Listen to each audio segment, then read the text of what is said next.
Hey everybody, it's Craig Beckta here, and you can find out more about me at craigbecta.com. In this video, I'm going to show you a couple different ways to do dodging and burning in Photoshop. Alright, it's Craig Beckta here, and here we are in Photoshop, and I'm going to show you a couple quick ways to do dodging and burning.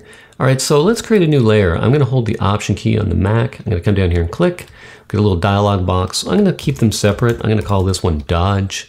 I'm going to check the mode here. We've got overlay or soft light. You can use either one of these. Overlay is going to bring it in a little bit stronger. I'm going to choose overlay.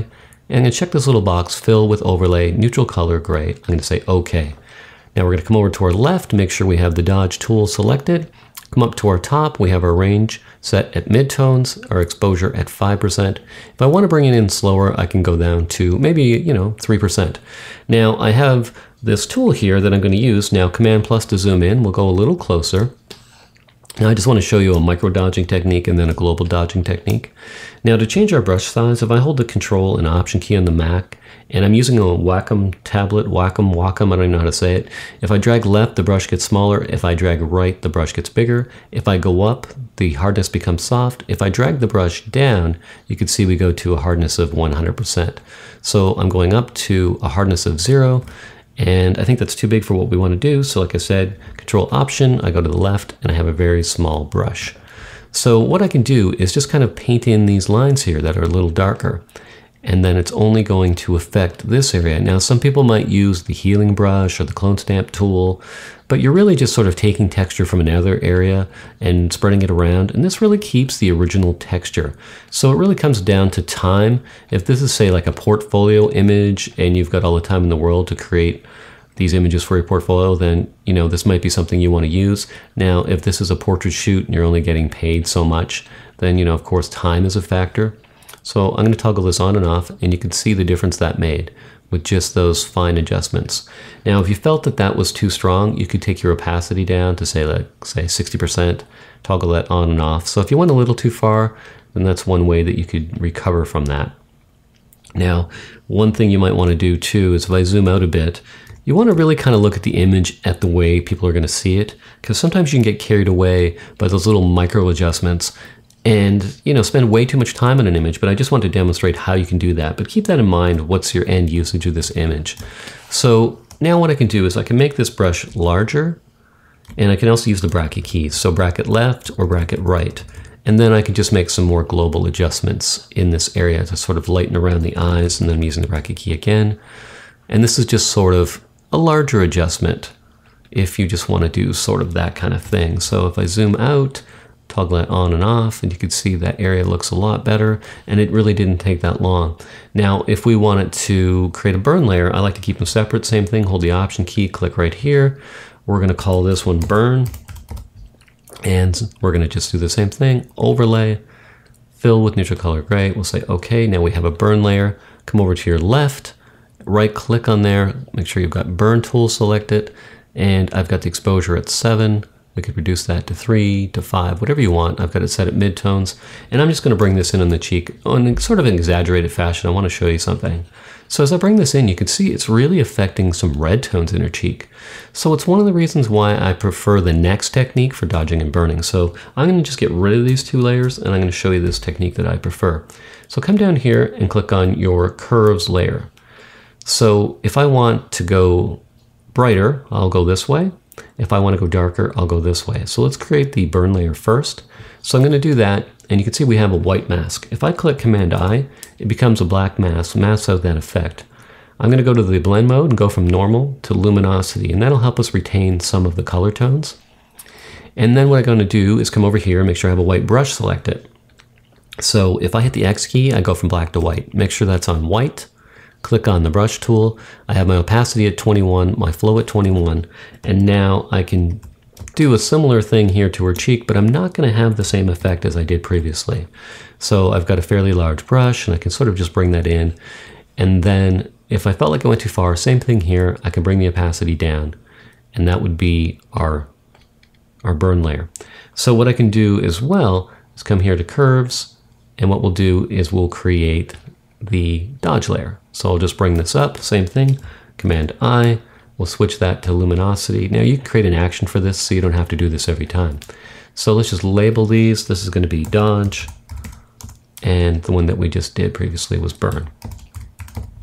So now I'm on the dodge layer, same thing, I'm on the white brush, opacity 20, flow 20, and I could still do the same thing as far as micro dodging these lines, or I could also do a global adjustment. So I'll just sort of paint on these lines like I did previously.